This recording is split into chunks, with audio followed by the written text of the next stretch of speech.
From the mind of Mark Yoshimoto Nemkov. One of the big stupid problems with having such a major lust for microphones, besides wanting to get your hands on every single one that you see, is that you often forget how good the microphones you already are. And so I was reminded of how great the BCM-104 is, by Curtis Eustace, a voiceover artist who participates over at the Microphone Assassin Discord group, where we have a lot of really cool and lively discussions about microphones. And sometimes people will post clips of microphones they just bought or microphones they have, and it's really neat to hear them, and I want to feature more of them here. Because I want you to hear what other people's experiences are on some of the microphones you see on this channel. So Curtis posted this. This is a comparison of his new BCM-104 against an Earthworks Ethos. And so I thought this was great. You have to hear this. Check this out. So let me bring this up. All right. So this is Curtis Eustace. I am doing a sound comparison between the Neumann BCM-104 in my booth compared to the Earthworks Ethos. Again, this is the Neumann BCM-104. The only thing I'm running on this is a Clarity VX filter or plugin running through hijack and loopback. I'm using an Evo 4 Audient interface, so not an expensive interface, but I think it sounds decent. Anyway, the next microphone you will hear will be the Earthworks Ethos.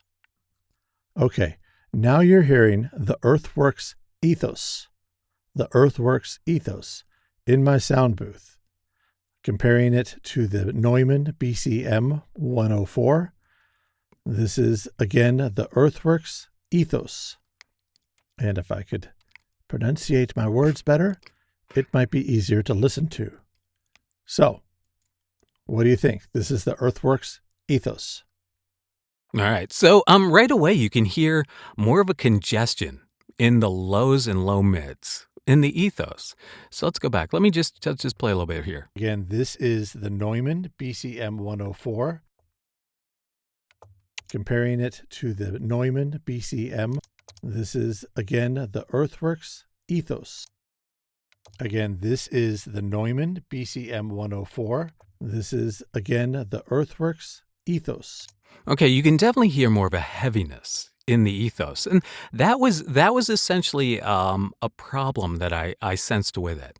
Even though I really like the way the Ethos top end sounds, the bottom end is problematic in a booth.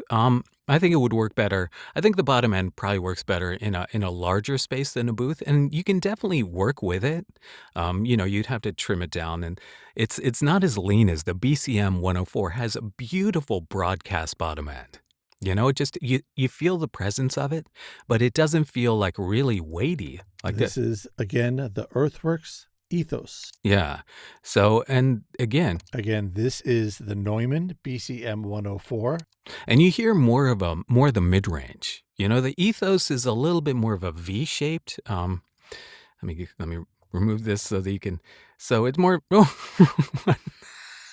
So the Ethos has more of a V shape to it, and the Neumann has more of a mid-range. It's really more flat, but there's really a clarity through the mid-range that you don't get with the Ethos. And I do like the Ethos. I think the Ethos is a great mic for promos and stuff that really have to punch.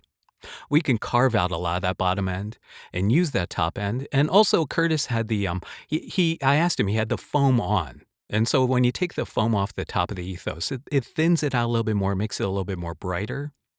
But in general, I think that there's really no comparison between these two. I think the BCM-104 just slays the Ethos here. And you know me, I'm an Ethos fan. So I'm again, I tend to seem like I'm always surprised that the BCM-104 sounds so great, but it does. Again, my take on the BCM-104 is that it has very much a U87. It has that Neumann sound. It has that clarity and a richness in the mid-range that you don't really find with most other microphones. It's just that the BCM-104 doesn't have such a heavy emphasis in the mids and the upper mids and lower upper mids like the 87 does. So it's more of a to thumbnail it from 500 feet off the ground. It's a more neutral 87 sound. So it's a real classic Neumann-y, clean sound. I like it. It doesn't get enough use around here, and that's probably my mistake. So, what do you think? Again, thank you, Curtis, for posting this, and I do invite you all to come and participate over at the Microphone Assassin Discord group. There's a link in the description, and post your clips because I want to play clips on this show of other people's experiences with these great microphones. All right, Assassination. This is cool stuff, man. You know what to do. Leave a comment. All right, Mark Yoshimoto Nemkov, fading to black.